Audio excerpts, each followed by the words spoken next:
Good morning, everybody. Dr. Vasquez here, coming to you live a little bit before 11 a.m.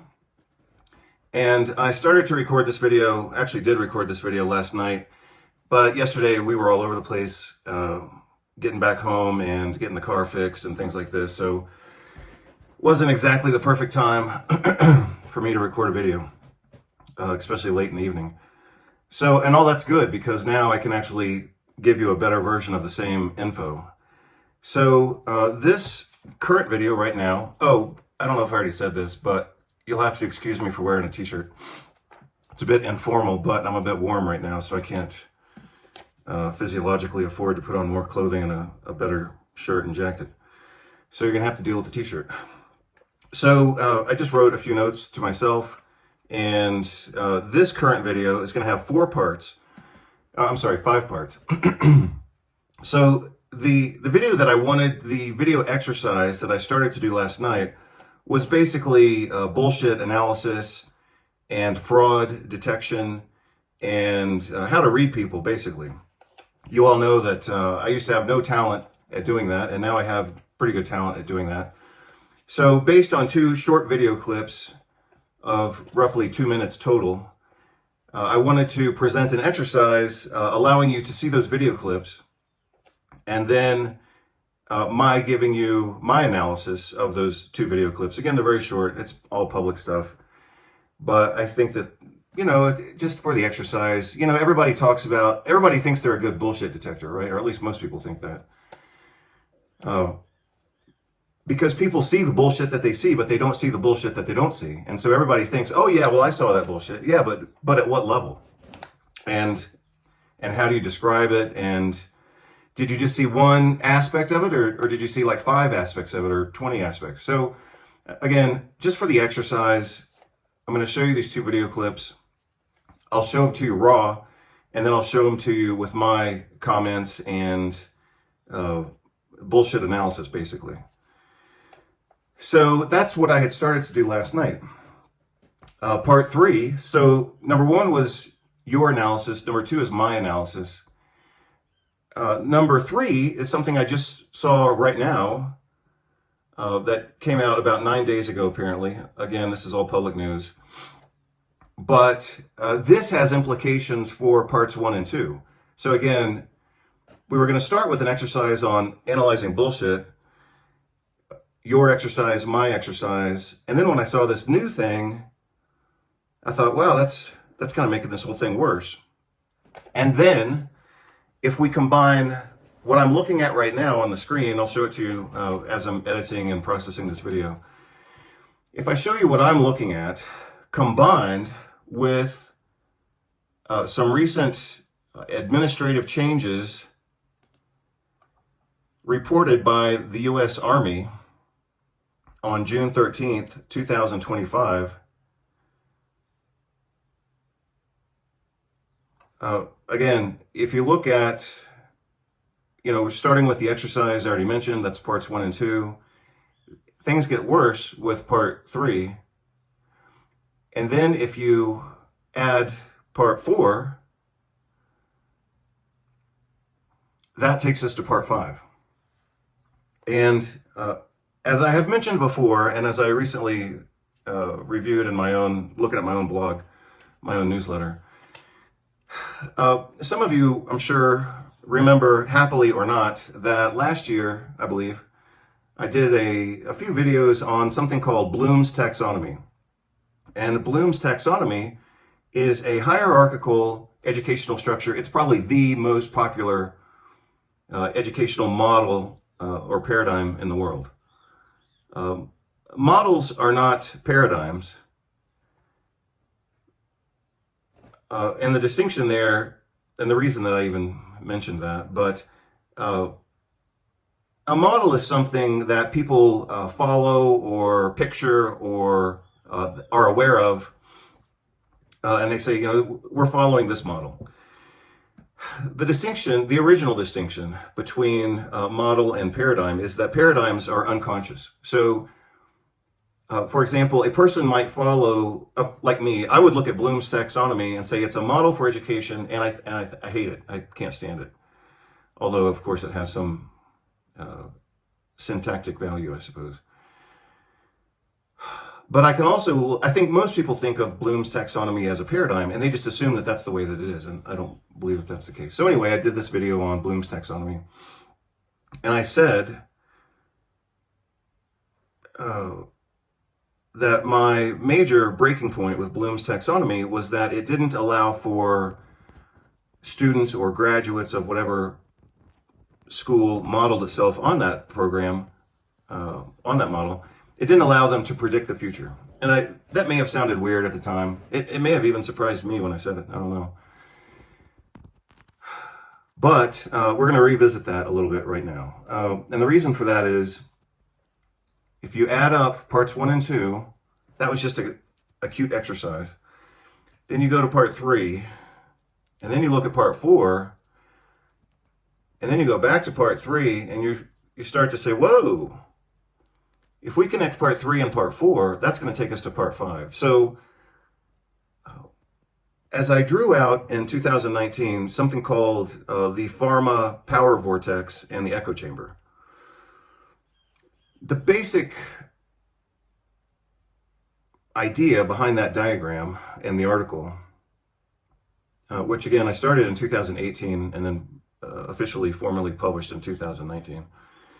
And then again, and then later in 2019 in a separate publication. One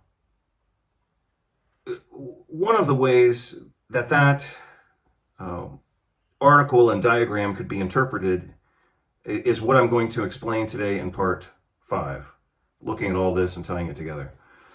I don't know if I should say it right now. Maybe I will say it right now, and then I'll give it more detail later.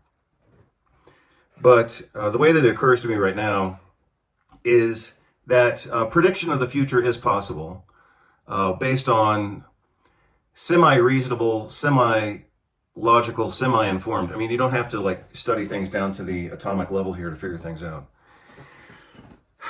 But one way to predict the future on a political, or maybe even somewhere between politics and geopolitics, one way to predict the future is to look at what systems are being implemented.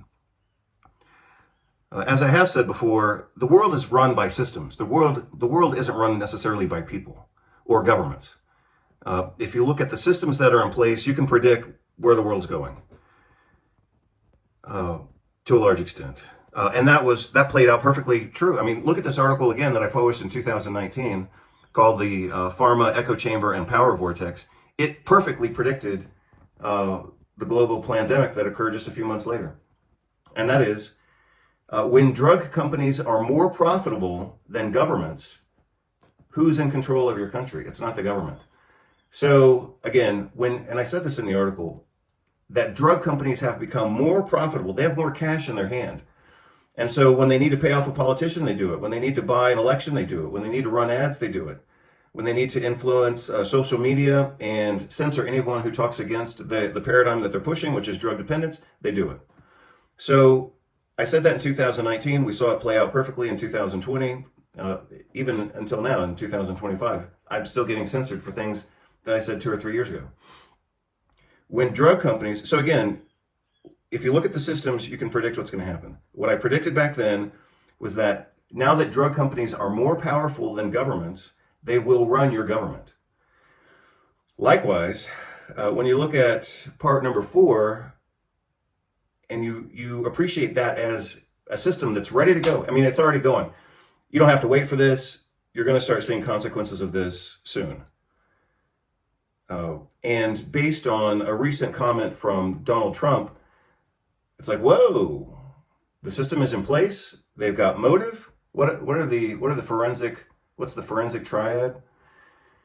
Motive, opportunity, and means. Motive, opportunity, and means. Do they have the motive? Yes. Do they have the opportunity? Daily, every day, every minute of every day, they have the opportunity. Do they have the means? Yes. So boom, you got a new system in place. And if you're not ready for it, if it plays out like it could play out right now, without any warning or whatever, then things are going to change quickly. Like I said, systems run the world. An individual politician has a minor influence. A group of billionaires has a big influence. A drug company with multi-billion-dollar advertising and psychologists and ad creation and connections with social media where they publish their advertising, and then same thing with medical journals. They publish their advertising on these platforms to control those platforms. Like if you look at LinkedIn, LinkedIn is a big social media platform for office slaves. Why do they publish, every time anybody goes on that website, why do you see so many drug ads? It's because the drug companies want to maintain control of every narrative that occurs on that platform. They don't want people getting on that platform and saying, hey, I took vitamin D and my cold went away. Or, hey, did you see the new study showing that those experimental injections are causing renal failure? They don't want any of that conversation.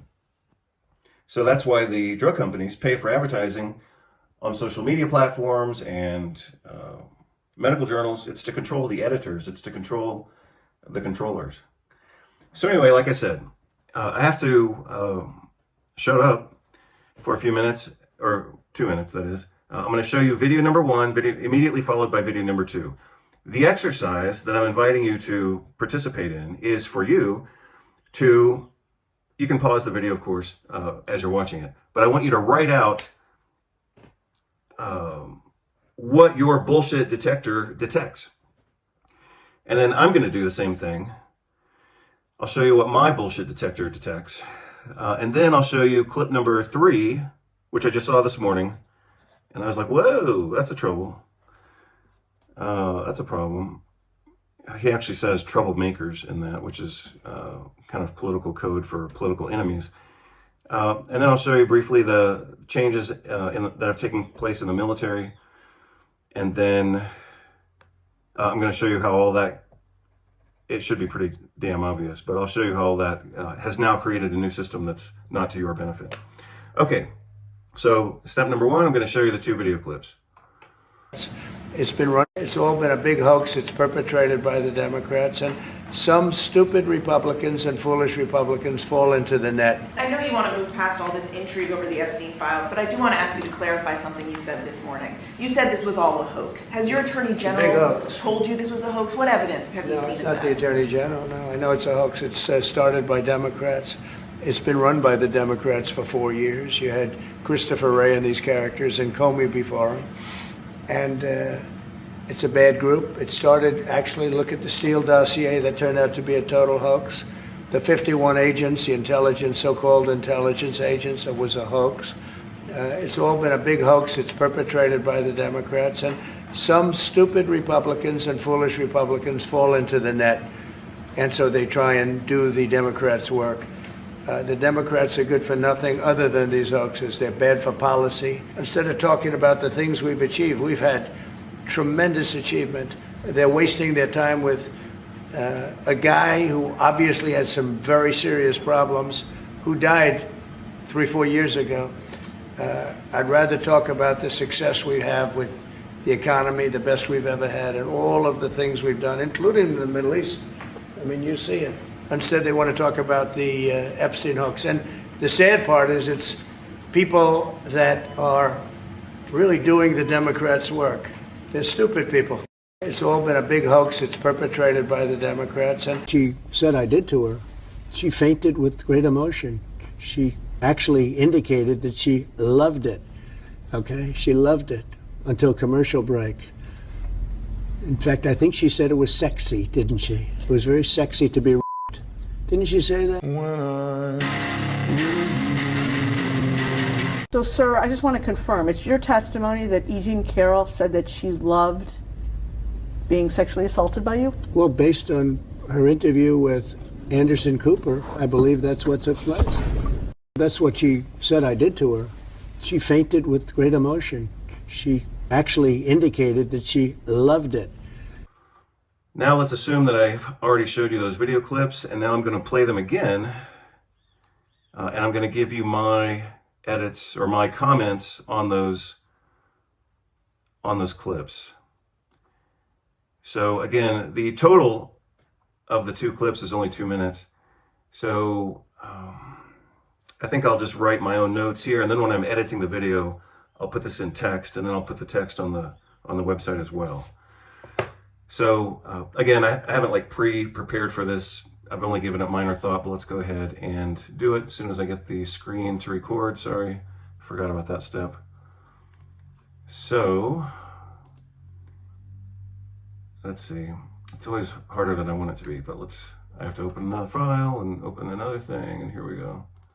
Okay, so here are, I actually don't know why it's this way, but it is this way. Let's see, so I have to open those. Of course it doesn't want to open. Let's go. Okay, so we're gonna look at these two clips. As soon as I get my act together here.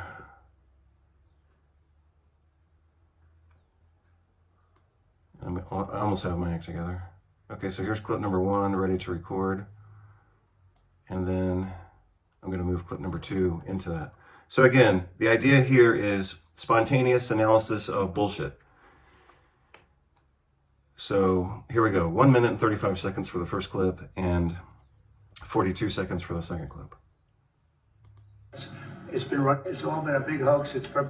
Okay, so Donald Trump is saying that the big Epstein debacle, for which he was put in jail and then died immediately when he was in jail, for which his accomplice is, I believe she's still in jail, I don't know, and all the documentation and all the videos and all the photos, he's saying that's a big hoax. So if your bullshit detector is reasonably accurate, you may have picked up on that as, I mean, we could use a few different terms, but it is gaslighting. Gaslighting is a manipulative technique of trying to convince people that they're crazy, or you didn't see what you think you saw, or hey, I didn't kiss that person, you just need new glasses. Or let's say a guy told me this recently, the attorney that I recently fired. He sent me an email. Oh, here's what he said. He said, after I blasted him for being an incompetent idiot, screwing up this case for the past 3 years, he said, I'm sorry you feel that way. That's gaslighting. So the fact that he should have succeeded at a job within 6 months to a year at the most, and we're still talking about it almost 4 years later, that's evidence that he's failed at this job.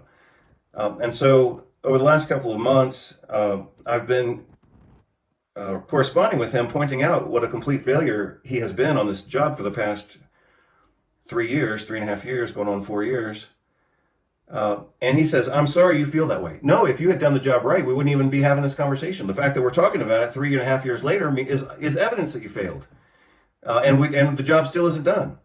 So that was another gaslighting technique that I picked up on immediately. I'm sorry you feel that way. No, this isn't a feeling. I have feelings. I'm frustrated. I'm sad. I'm disappointed. But the evidence is that this guy screwed up this legal case. So again, with Trump's comment here, he's calling it a hoax. It's not a hoax. People are in jail. We've got documentation. His attorney general is reviewing the documentation. And now she says they're not going to release it. So one of Trump's campaign promises, apparently, was that he was going to release the files on Martin Luther King, JFK, those two assassinations, and then the apparent assassination of Jeffrey Epstein. Now he's saying it's a big hoax, and he's about to say it's perpetuated by the Democrats and then some stupid Republicans. So he's even attacking his own Republican Party. So I'll talk about that. So within 3 seconds, bullshit detection number 1 is this is gaslighting. Traded by the Democrats. So then you'll see that he repeatedly attacks what he refers to as the Democrats. Well, if the Democrats, I don't even want to use that term, but the job of a president is to unify and reconcile factions within the country. And so Trump obviously has no ability to do that. He just creates more enemies. And that's what he's doing here. So what do I want to say about that? You'll notice, and Trump obviously has no talent for nuance, but he doesn't say, it's this person or it's this person. He says it's the entire Democratic Party is against him. So he loves to play the victim, and that's another bullshit technique. So him kind of attacking all the Democrats I guess, throughout the entire country, which is more than 100 million people for sure. That can be thought of as dehumanization. And related to that, I won't make it a separate comment or category, but it's pseudo-speciation. So he's kind of painting the picture that these Democrats are so defective that they're like subhuman. He doesn't say that, but that's where I think this line of commentary is going. So I report that here as dehumanization and pseudo-speciation. Let's see, something else. I mean, a complete failure of leadership that he's just dividing the country more. Oh yeah, his victimization.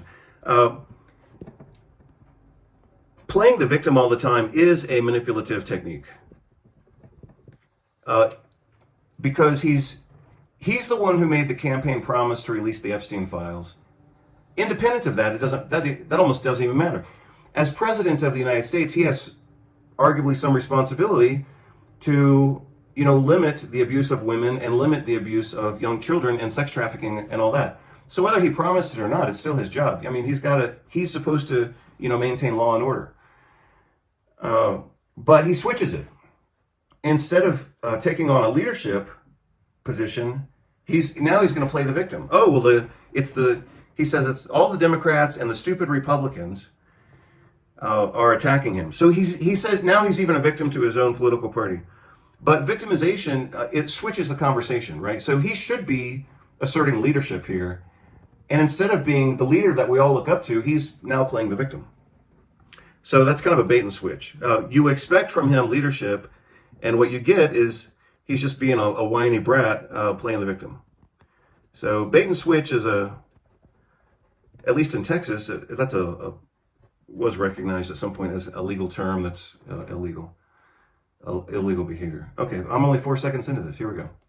Some stupid Republicans and foolish Republicans fall into the... So now, so he starts off dehumanizing Democrats, and now he says some unknown group of Republicans is dumb and foolish.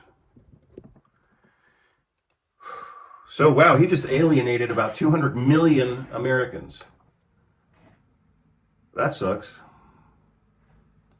I know you want to move past all this intrigue over the Epstein files, but I do want to ask you to clarify something you said this morning. You said this was all a hoax. Has your attorney general told you this was a hoax? So again, he says it's a hoax. It's obviously not a hoax.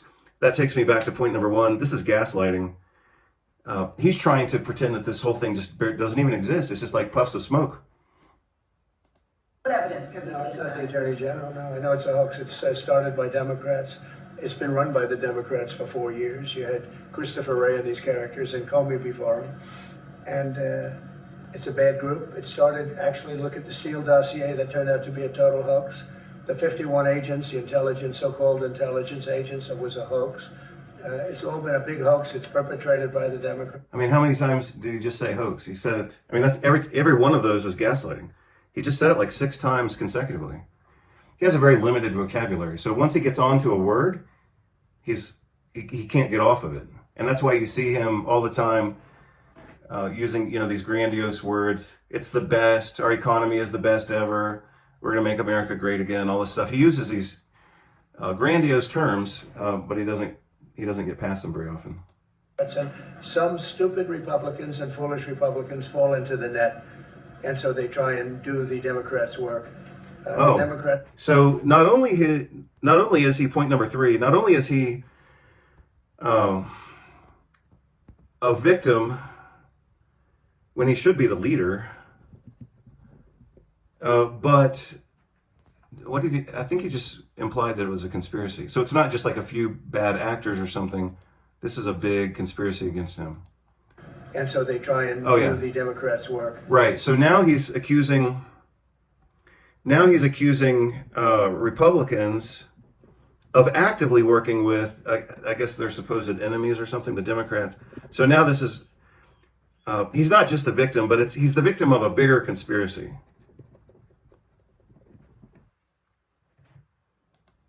The Democrats are good for nothing other than these hoaxes. They're bad for policy. Instead of talking about the things we've achieved, we've had tremendous achievement. They're wasting their time with a guy who obviously had some very serious problems, who died 3-4 years ago. I'd rather. So, sorry, I was a little bit distracted there because I had to change something about the recording. I'm going to play that again, but this is done in 2025, our current year. Bad for policy. Instead of talking about the things we've achieved, we've had tremendous achievement. They're wasting. Oh, remember what I just said? Trump uses a lot of glorifying language, and now he's talking about the tremendous achievements in the economy. Everything I'm seeing about the American economy is that it's going in the toilet. So I don't know what he's referring to, but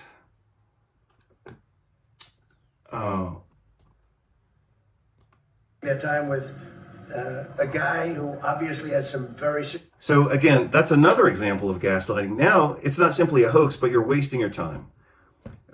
He's basically saying that anyone who's interested in the Epstein situation is so stupid that they don't even know how to, use their own time appropriately. So not only is it a hoax, but you're wasting your time just by talking about it. As if being concerned about the abuse of women and the trafficking of these young girls, as if that's so dumb that you can't even go there. So I'm going to call that a separate category. So at number 1 was gaslighting hoax. And then number 6 is gaslighting, you're wasting your time to even think about this. Those are 2 different gaslighting events. Again, this was apparently recorded in 2025 because this is recording him as he is the president. And then he's going to refer to Epstein's death, which was in 2019. So that's a solid 6 years ago, but he refers to it as 2 or 3 years ago. So he doesn't even apparently know the date of this event. Serious problems, who died 3-4 years ago. 3 or 4 years ago. I'd rather talk about the success we have with the economy, the best we've ever had at all. Oh, so now he's saying that the economy is the best we've ever had. So I mean, this is so much bullshit. I ran out of space to write bullshit. So he did that before. That's another gaslighting strategy. So gaslighting number 1 is that this is a hoax and you shouldn't even, you're wrong for even thinking about it. The second gaslighting event, which was point number 6, is that you're wasting your time. As if you shouldn't be concerned about women and these young girls involved in sex trafficking. That's not wasting time. That's being a human being. And this is gaslighting. He keeps referring to like the splendid economy. But those things are completely, that's a category error. So that's another that's a formal logical fallacy. It is a category error.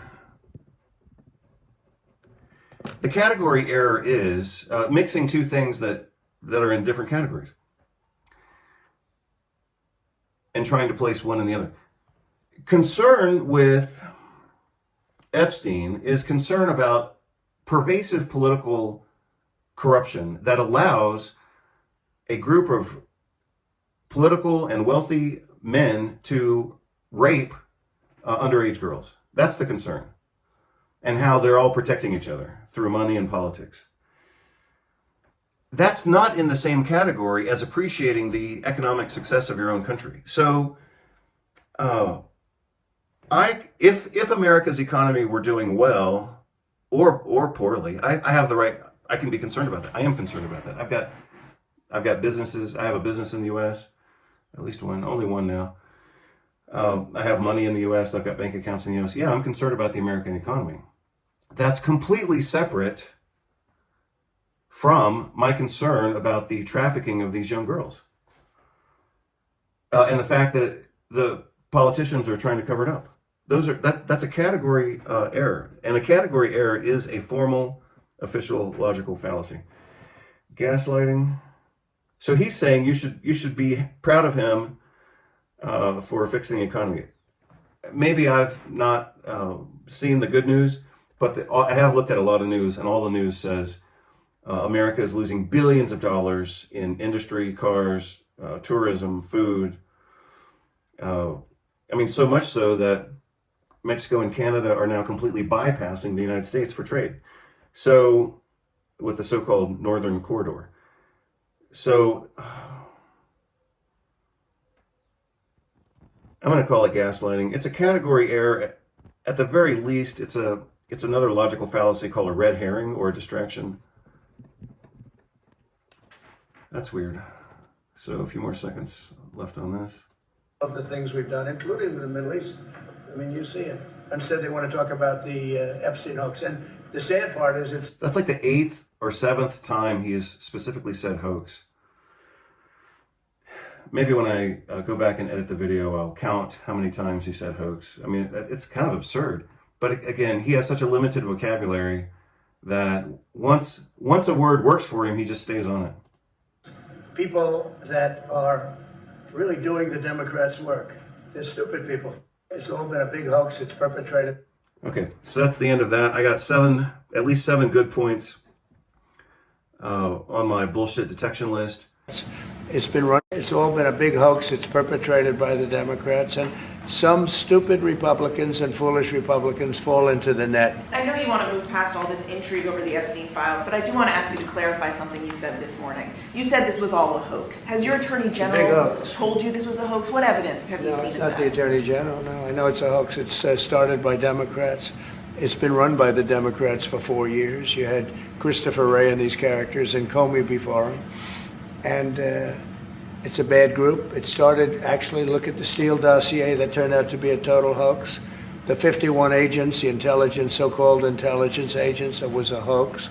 It's all been a big hoax. It's perpetrated by the Democrats. And some stupid Republicans and foolish Republicans fall into the net. And so they try and do the Democrats' work.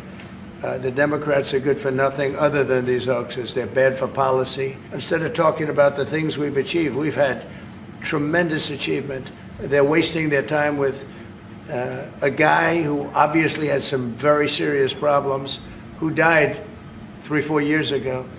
I'd rather talk about the success we have with the economy, the best we've ever had, and all of the things we've done, including in the Middle East. I mean, you see it. Instead, they want to talk about the Epstein hoax. And the sad part is it's people that are really doing the Democrats' work.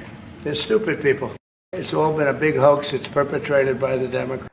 Now let's go into the other video clip. This is only 42 seconds, I believe. I just saw this past week. I don't know how old it is, but it's obviously Trump. So let's see what he says here. This is in relation, I think this is his deposition for him being accused of sexually assaulting a woman. So let's see how many bullshit detection points we get on this one. She said I did to her. She fainted with great emotion. She actually indicated that she loved it. Okay, she loved it until... Okay, so let's start over with a new list. Number one, the context here is sexual assault and rape. For him to say that it was justified because she loved it and she fainted with great emotion, that is the epitome of pathologic narcissism.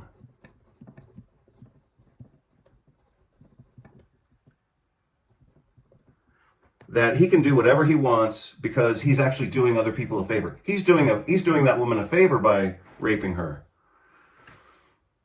And you can call it rape or you can call it sexual assault, whatever. But he does admit to it within these 42 seconds.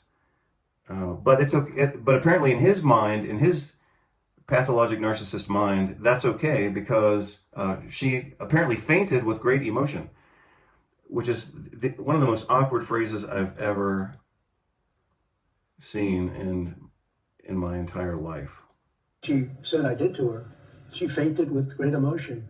She actually indicated that she loved it.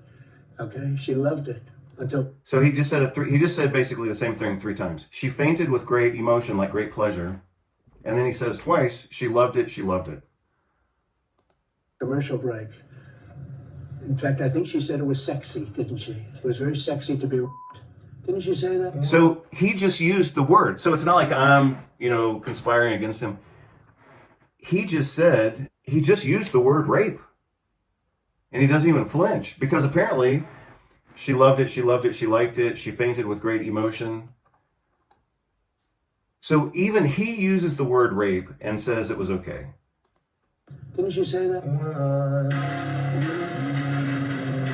So, sir, I just want to confirm, it's your testimony that E. Jean Carroll said that she loved being sexually assaulted by you? Well, based on her interview with Anderson Cooper, I believe that's what took place. That's what she said I did to her. She fainted with great emotion. She actually indicated that she loved it. Okay. So that was, we've now gotten through your ability to detect bullshit, my analysis of that same bullshit, which we just now finished. Now we're going to look at another clip, which I only saw for the first time today. And so this guy is obviously disconnected from reality. But now he's saying that anybody who is interested in the Epstein situation is a political troublemaker for him, and probably, I guess, eventually they will say acting against the interests of the United States. That's what they always say.